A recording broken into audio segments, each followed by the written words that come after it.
एक बड़ी खबर, जो 11 अगस्त का आदेश था उस पर फिर 3 जजों की बेंच ने आज ये फैसला सुनाया है। शेल्टर होम भेजे जाएंगे सभी आवारा कुत्ते। आवारा कुत्तों पर सुप्रीम कोर्ट का आदेश सामने आ गया है, जिस पर नजरें टिकी हुई थी। जंतर मंतर पर डॉग लवर्स बैठे हुए थे, लेकिन उसमें से कुछ डायरेक्शंस भी दिए गए हैं। वो डायरेक्शंस भी ये हैं कि वैक्सीनेशन का काम हो जल्दी से जल्दी, और जो हिंसक हैं, बीमार कुत्ते हैं, उन्हें नहीं छोड़ा जाएगा। शेल्टर होम भेजे गए आवारा कुत्ते छोड़े जाएंगे।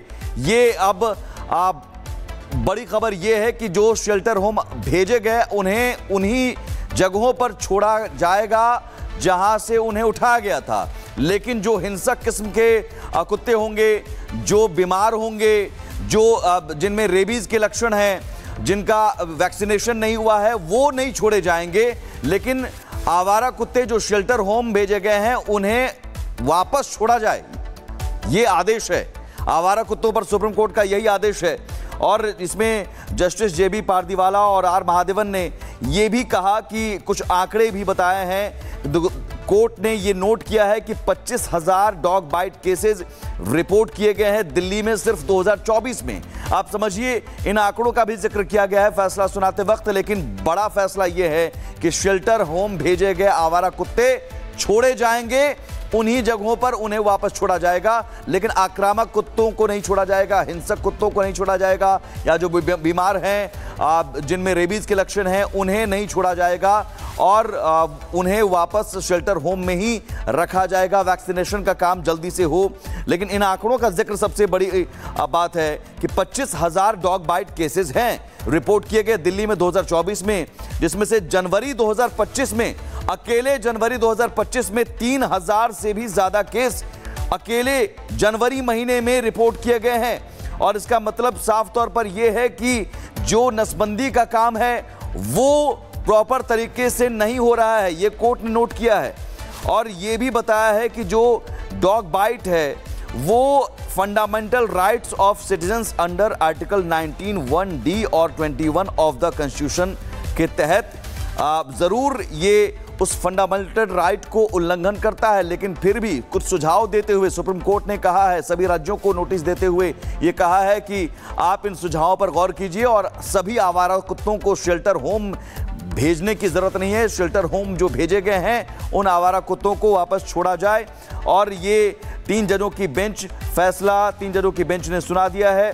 साथ ही साथ ये कहा गया है कि वैक्सीनेशन का काम जो है वो जरूर किया जाए। यानी 11 अगस्त का जो आदेश आया था उस आदेश पर स्टे लगाते हुए उस फैसले को आप समझिए कि बदलते हुए 3 जजों की बेंच ने कह दिया है कि नहीं, हम सभी आवारा कुत्तों को शेल्टर होम नहीं भेजा जा सकता है। और जो शेल्टर होम भेजे गए हैं अब तक, उन आवारा कुत्तों को वापस छोड़ा जाए, पकड़े गए कुत्तों को छोड़ा जाए जिन जगहों से उन्हें उठाया गया है। लेकिन हिंसक आवारा कुत्तों को नहीं छोड़ा जाए, आक्रामक जो है उन्हें नहीं छोड़ा जाए, या फिर जो बीमार है उन्हें नहीं छोड़ा जाए। और इसमें एक बात और भी है कि जो रेबीज के लक्षण हैं उन्हें उसमें टीकाकरण की कार्रवाई तेजी से हो। साथ ही साथ जो एग्रेसिव बिहेवियर हैं, जिनमें हिंसक बिहेवियर है, उस तरह के कुत्ते को बाहर नहीं छोड़ा जाए। ये बहुत बड़ी बात और बहुत बड़ी खबर आवारा कुत्तों को लेकर अब तक, जो कि डॉग लवर, और ये डॉग लवर के पक्ष में एक तरह से फैसला आया। डॉग लवर कह रहे थे कि सभी हम आवारा कुत्तों को शेल्टर होम में कैसे बंद कर सकते हैं। कई नेताओं ने इस पर भी अपनी बात रखी थी। और जंतर मंतर पर पिछले कुछ दिनों से, जब से 11 अगस्त से फैसला आया था, तब से डॉग लवर्स बैठे हुए हैं जंतर मंतर पर। लेकिन एक बड़ी बात यह भी है कि अगर जो हिंसक या आक्रामक कुत्ते हैं, जो अक्सर हम देखते हैं, कई जगहों से खबरें आती हैं, बच्चियों को शिकार बनाते हैं ये कुत्ते, बुजुर्गों को शिकार बनाते हैं, कई मामलों में मौत तक हो चुकी है। तो ऐसे में सुप्रीम कोर्ट ने भी ये भी कह दिया है कि हिंसक या आक्रामक कुत्ते को नहीं छोड़ा जाएगा। गणेश हमारे साथ जुड़ गए हैं। गणेश, आदेश वही है, लगभग कुछ संशोधन किया गया है कि सभी आवारा कुत्तों को शेल्टर होम नहीं भेजा जाएगा। हिंसक या आक्रामक या बीमार या रेबीज वाले लक्षण वाले कुत्तों को शेल्टर होम में रखा जाए, बाकी कुत्तों को छोड़ दिया जाए। देखिए, जिस तरीके से सुप्रीम कोर्ट ने कहा ये फैसला देखने को मिल रहा है, एक तरीके से डॉग लवर्स के हैं उनके लिए एक तरीके से राहत की खबर है। लगातार जिस तरीके से हम देख रहे थे कि वो प्रदर्शन भी कर रहे थे और कह रहे थे कि इस तरीके का ये फैसला देना उचित नहीं है। और अब जिस तरीके से फैसला सामने आया है और कहा जा रहा है कि जो भी इस तरीके से डॉक्टर जो बीमार है या जिनको लगता है कि किसी तरीके से तकलीफ है, उन्हें आप शेल्टर्स में रख सकते हैं। और अन्य इस तरीके से डॉग्स हैं जिनके उनके स्टरलाइज करने के बाद उन्हें वापस उन्हीं जगहों पर भेज दिए। और पहले की जो प्रक्रिया हुआ करती थी वो इसी तरीके से प्रक्रिया होती थी। एमसीडी जिस जगह से उन्हें उठाती थी, स्टरलाइज करने के बाद उन्हें उसी इलाके के अंदर छोड़ देती थी और डॉग लवर्स लगातार उसका भी विरोध करते थे। लेकिन अब जिस तरीके से कोर्ट की बात ये सामने आ रही है, देखने वाली बात होगी इसके बाद जो डॉग लवर्स है उनकी क्या कुछ प्रतिक्रिया होगी। जी, लेकिन एक बड़ी बात यहां पर यह भी है, कुछ आंकड़ों को भी इसमें गिनाया गया था 11 अगस्त के आदेश में।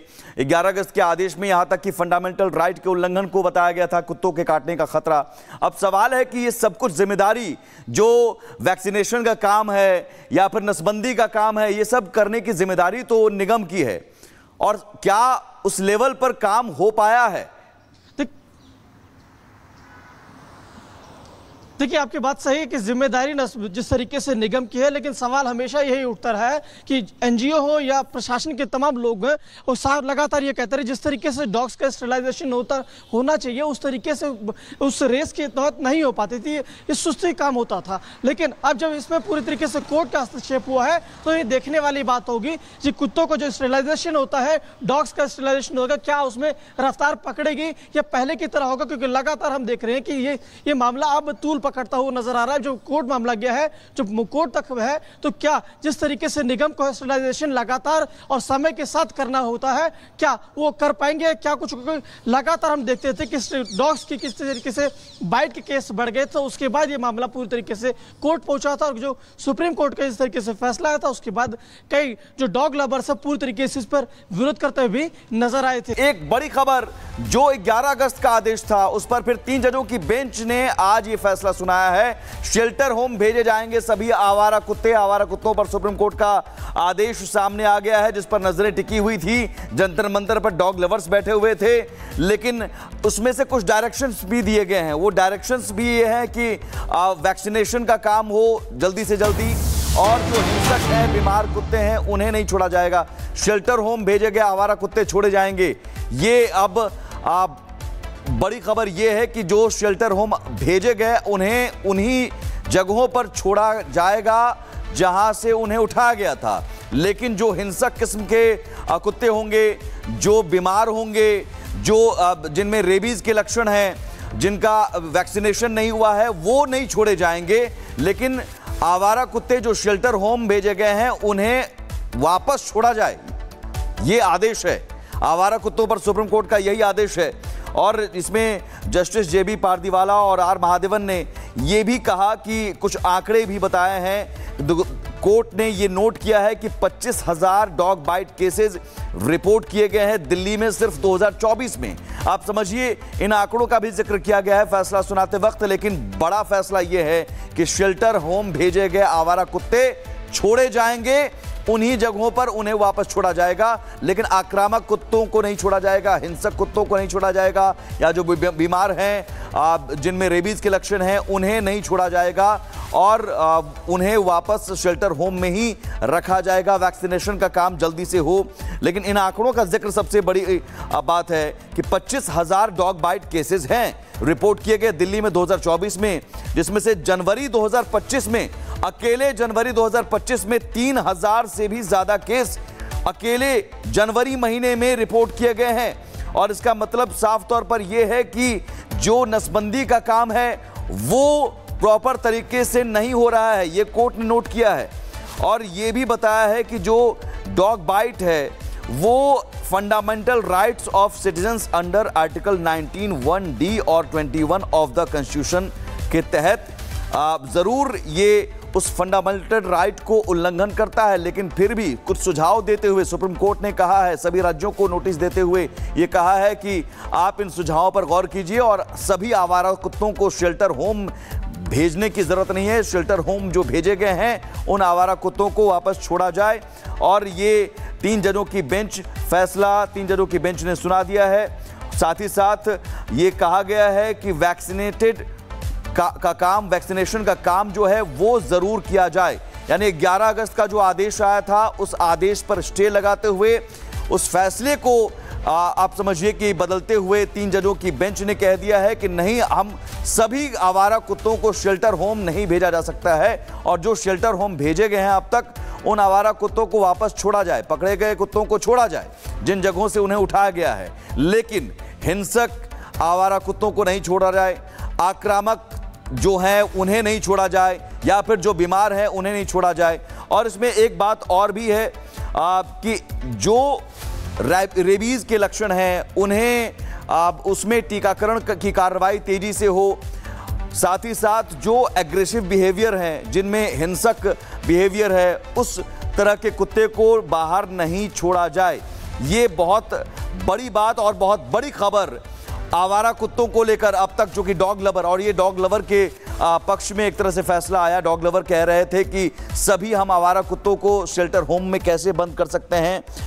कई नेताओं ने इस पर भी अपनी बात रखी थी और जंतर मंतर पर पिछले कुछ दिनों से, जब से 11 अगस्त से फैसला आया था, तब से डॉग लवर्स बैठे हुए हैं जंतर मंतर पर। लेकिन एक बड़ी बात यह भी है कि अगर जो हिंसक या आक्रामक कुत्ते हैं, जो अक्सर हम देखते हैं, कई जगहों से खबरें आती हैं, बच्चियों को शिकार बनाते हैं ये कुत्ते, बुजुर्गों को शिकार बनाते हैं, कई मामलों में मौत तक हो चुकी है।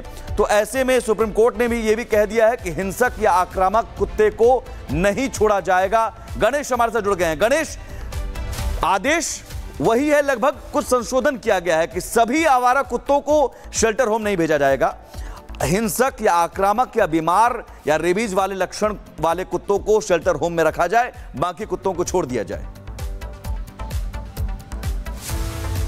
देखिए, जिस तरीके से सुप्रीम कोर्ट ने कहा, ये फैसला देखने को मिल रहा है, एक तरीके से डॉग लवर्स के हैं उनके लिए एक तरीके से राहत की खबर है। लगातार जिस तरीके से हम देख रहे थे कि वो प्रदर्शन भी कर रहे थे और कह रहे थे कि इस तरीके का ये फैसला देना उचित नहीं। और अब जिस तरीके से फैसला सामने आया है और कहा जा रहा है कि जो भी इस तरीके से डॉक्टर जो बीमार है या जिनको लगता है कि किसी तरीके से तकलीफ है, उन्हें आप शेल्टर्स में रख सकते हैं। और अन्य इस तरीके से डॉग्स है जिनके उनके स्टरलाइज करने के बाद उन्हें वापस उन्हीं जगहों पर भेज दिए। और पहले की जो प्रक्रिया हुआ करती थी वो इसी तरीके से प्रक्रिया होती थी। एमसीडी जिस जगह से उन्हें उठाती थी, स्टरलाइज करने के बाद उन्हें उसी इलाके के अंदर छोड़ देती थी और डॉग लवर्स लगातार उसका भी विरोध करते थे। लेकिन अब जिस तरीके से कोर्ट की बात ये सामने आ रही है, देखने वाली बात होगी इसके बाद जो डॉग लवर्स है उनकी क्या कुछ प्रतिक्रिया होगी। जी, लेकिन एक बड़ी बात यहां पर यह भी है, कुछ आंकड़ों को भी इसमें गिनाया गया था 11 अगस्त के आदेश में।